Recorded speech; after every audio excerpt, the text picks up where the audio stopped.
Gender and race issues still affect us today. We can certainly blame a handful of white bourgeoisie, the church, and state laws for making this problem a part of our daily lives.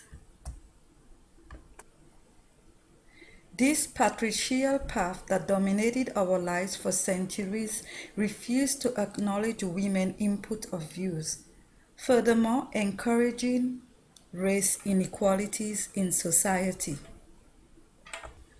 The European religions associated blackness with evil, and so they built racist attitudes towards Negroes.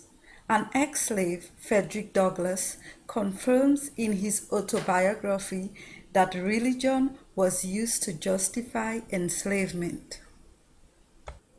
For this reason, religion led path to gender inequalities.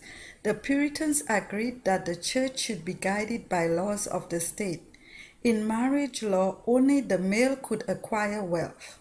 Black could not marry and therefore was not able to acquire any wealth. Even Bradstreet, a Protestant wife, exemplified her disdain in her poems for this patriarchal setup. Take a look at this picture. These women were enslaved as well.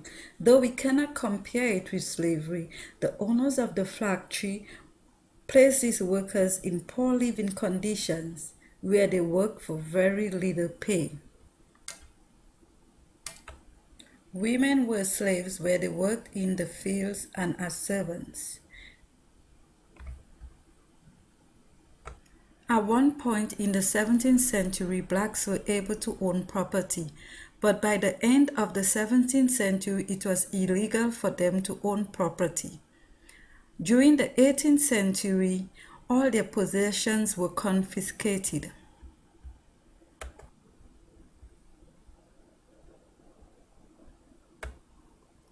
Using the technicality of patriarchy, some saw enslavement as a good thing. Women wanted to be heard. They wanted to make the point. But the patriarchate system won't allow them. I believe the patriarch system was set up to keep other races from having dominance.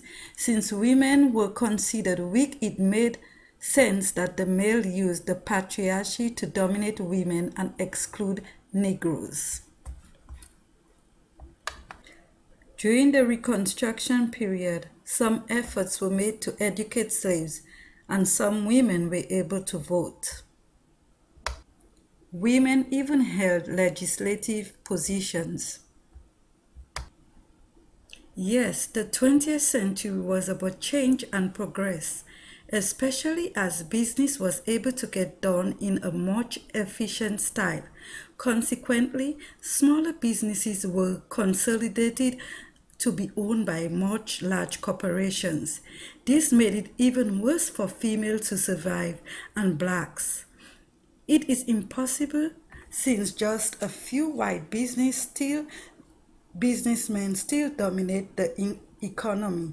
Still, the century was about transparency, so women movement were established and rallied all over to expose gender biasness, and in the end exposing unfairness to everyone, black as white.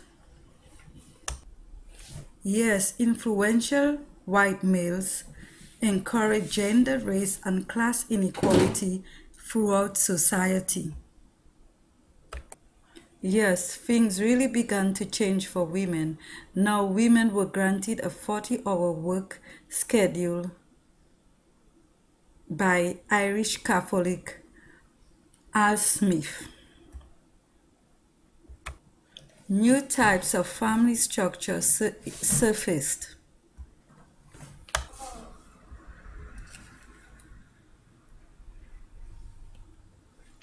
Major breakthrough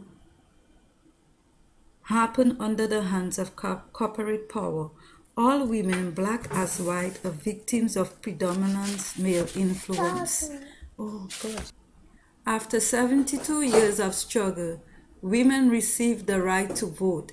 Still, domestic occupation remains the largest occupation.